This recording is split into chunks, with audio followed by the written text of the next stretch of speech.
Hey friends, I've finally got my shipment of Ryzen 3000 processors here in South Africa. It took a little while longer than I was expecting, but I mean, that's what you get when you live at the bottom of the globe.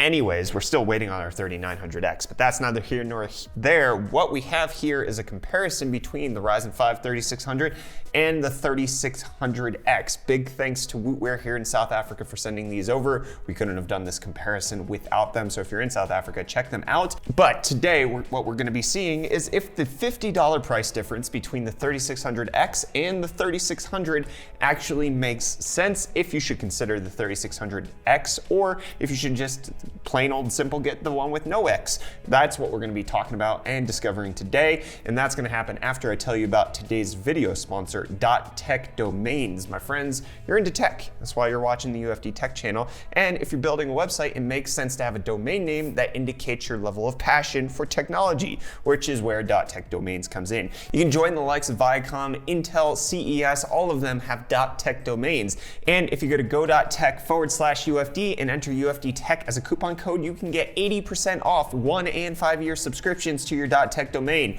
80% off, my friends. It doesn't make sense for you to wait on this any longer. Get a .tech domain because you're into tech. It's just a no-brainer. All right, well, let's talk about the no-brainer, which is the choice between these two CPUs. And after testing, I think I can boil down the difference between these two CPUs to 5 major things. Number one, it's the price difference between the two. 3600X costs $250 in the US or 4,800 Rand here in South Africa. The Ryzen 5 3600 costs $200 in the US or 4,000 Rand here in South Africa. Number two is the box size. What we have here is one chunky boy and one thin boy. Box size clearly different. Number three, the coolers that it comes with, which attributes to the box size. You got the Wraith Spire for the 3600X, rated to handle the 95 watt TDP. You've got the Wraith Stealth for the 3600, which is rated to handle the 65 watt TDP. Number four, it's the X. There's an X in this one. Shocker. That's number four. Number five is the quoted specs between the two. 95 watt TDP, 4.4 gigahertz boost clock, 3.8 gigahertz base clock. This one has a 4.2 gigahertz boost clock, 3.6 gigahertz base clock, and a 65 watt TDP. 200 megahertz between the two at base and boost, and a 30 watt TDP difference. That's the difference. Performance-wise, well, let's jump on into that. So we decided to do our testing in 2 different classes of gaming. One is for the more value-oriented consumer. We went with the GTX 1660, but this will likely apply to anybody who's in the RX 580 range. This is roughly a $200 card, which would be the price point a lot of dedicated gamers would be looking at. And then secondly, we went with the top of the line, seeing what the max performance difference would be with our MSI Gaming X Trio 2080 Ti.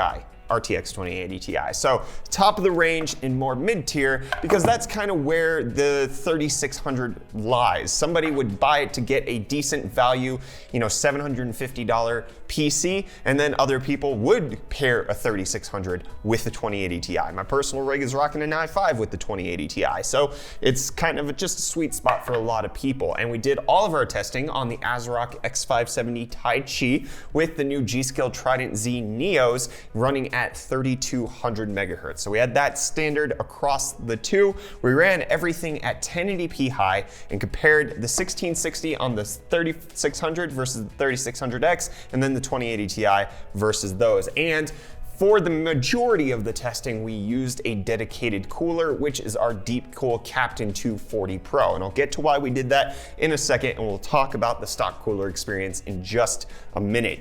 But if we look at the performance of the 1660 between the two chips, what we find is that because of margin of error differences, the 3600 typically performed worse than the 3600 because we weren't really CPU bound in this instance. The 1660 is getting between 60 and maybe 120 FPS depending on the game at 1080p high settings. Not the highest settings, but at high settings. So we're running into a GPU bottleneck, which means more or less the CPU is not playing a single factor into what's happening. So the 200 megahertz difference between the two boost clocks isn't really coming out anywhere. And you can see that by the charts on the screen. Then let's mosey on over to the 2080 Ti. This is gonna be the hardest that you're gonna hit your Ryzen 5 chip. What's the performance difference there?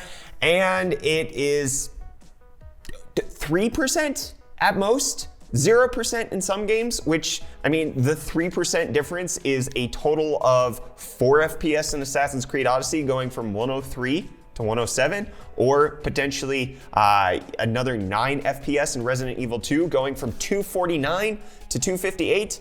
Really insignificant stuff. That is not at all helpful or usable or really matters whatsoever, considering the price difference. You're paying 25% more on the 3600X to get 3% more performance, which is a value proposition that really doesn't make a whole lot of sense. But that doesn't mean that the 3600X doesn't make sense by itself. It just doesn't make sense as a processor. The difference between the two really does come down to the coolers themselves. I decided that I would go ahead and see what the 3600's performance was like with the Wraith Stealth cooler, the 65 watt TDP. Would it bring it down significantly?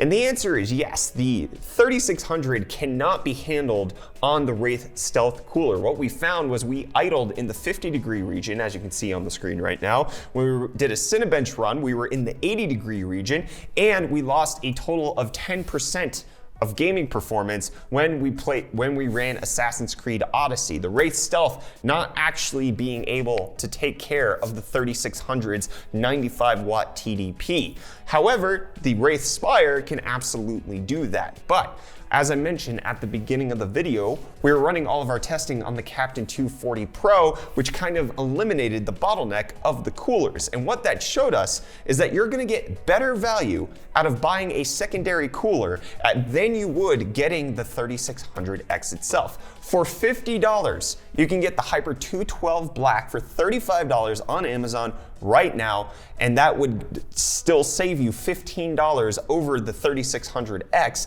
and you're gonna get the best performance that you can out of the 3600, getting really close to the 3600X out of the box performance.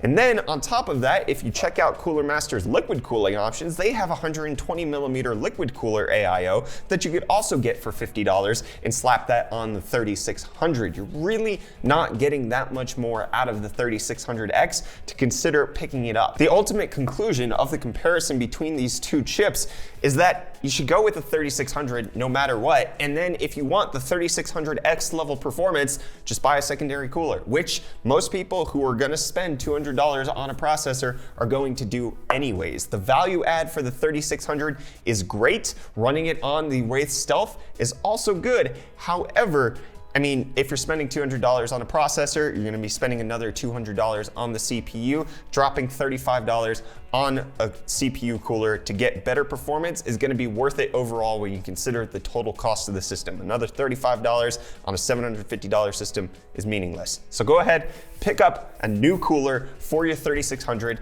Don't even consider the 3600X. It actually makes no sense that AMD released this. They should have just gone with the 3600. It seems like the binning that they're doing on Zen 2 is going towards all of the higher end stuff, and then when it comes down to the Ryzen 5, what you're getting is a noticeable non-difference between the two, just besides one has a bigger box. And especially considering the fact that it's 25% more in the States and 17.5% more here in South Africa, it's dumb. There's no reason to buy it. If you're gonna be spending $250 on the processor, one, you should either go for a Ryzen 7 2700X, which is going to give you more cores and threads and roughly the same gaming performance, especially if you're going with something like a GTX 1660, or optionally, just save an extra $70 and get the Ryzen 7 3700X. That's $330, or wait for a sale this coming Black Friday. I'm sure these are gonna be marked down for like $300, and that's only a $50 increase, which is the price difference between these two.